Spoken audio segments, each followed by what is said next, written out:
tuning in to Brathouse Sports. I am your host, Emily Cheddardog DeLeon. And please bear with me if I sound a little off. I kind of have been dealing with a runny nose and a cough lately. I think I've only ever developed this yesterday, but thankfully it has not turned out to be a cold or the flu or anything, so thank God for that. Anyways, the Browns claimed Kahlef Hailassie, a quarterback from the Kansas City Chiefs. A.J. Green III will be moving to the practice squad after going unclaimed. On top of this, cornerback Lorenzo Burns, wide receiver Jalen Darden, guard Michael Dunn, running back Hassan Hall, defensive tackle Tristan Hill, defensive end Sam Kamara, safety Tanner McAllister, tight end Zaire Mitchell-Padilla, defensive end Lonnie Phelps, linebacker Charlie Thomas III, defensive end Isaiah Thomas, and B. Austin Watkins Jr. will be going to the practice squad. The team also agreed to terms with kicker Lucas Havarisic, I hope I pronounced that right, tackle Alex Leatherwood, which is a cool name by the way, and quarterback P.J. Walker to the practice squad. Brownie the Elf is returning to the 50-yard line for the second straight year. The running elf logo was introduced at midfield last year, which was also chosen in a similar contest. Now some Browns fans say that they would have preferred having the dog pound logo instead, but I do have to agree with fans defending Brownie because of the symbolism. By that I mean Brownie represents the team before Art Modell got rid of it and f***ed everything up in Cleveland. Personally, I agree with the statement that defends Brownie because it represents the best of the Browns in names like Otto Graham, Luke Rosa, and Jim Brown. Ronnie Hickman is one of two undrafted free agents to make it to the Browns roster. When asked about making the roster, Hickman talked about how being undrafted had motivated and driven him to perform to the best of his ability.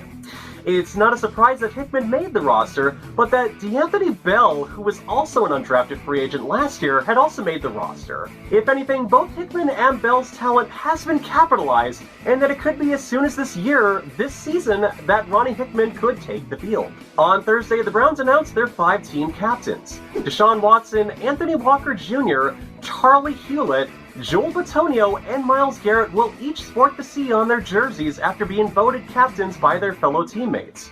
A 6th-team captain will be determined for each week's game. Defensive end Alex Wright returned to practice on Thursday after undergoing minor knee procedures last month. Wright has injured his knee during the Pro Football Hall of Fame game against the Jets and underwent arthroscopic knee surgery. Because of this good news, Wright could be on track to be on the 53-man roster for Week 1 against the Cincinnati Bengals.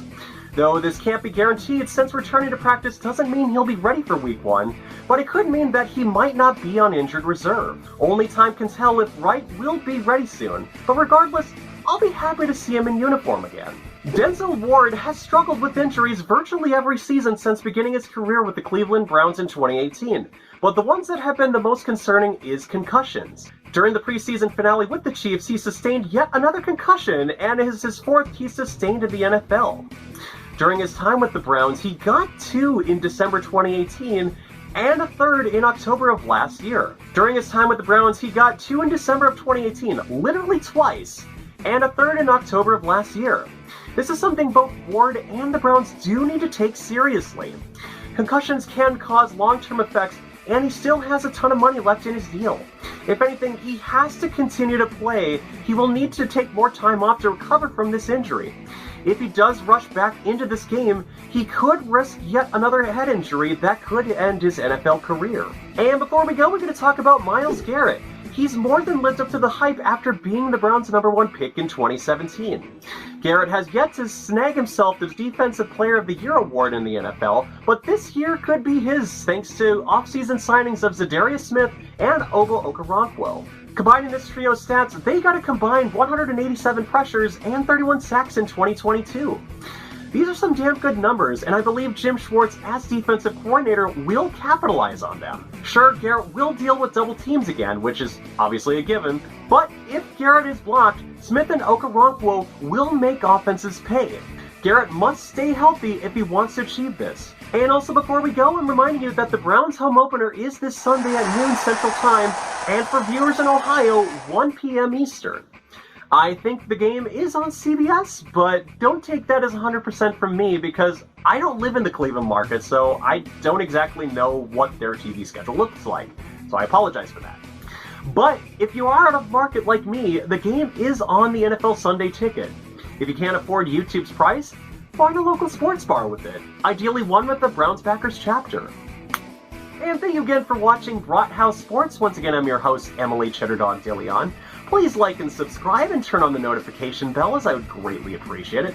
It's also how you can find more of my videos and help me get through the algorithms as well. Once again, I'm your host, Emily Cheddar Dog de Leon, and I will see you next time.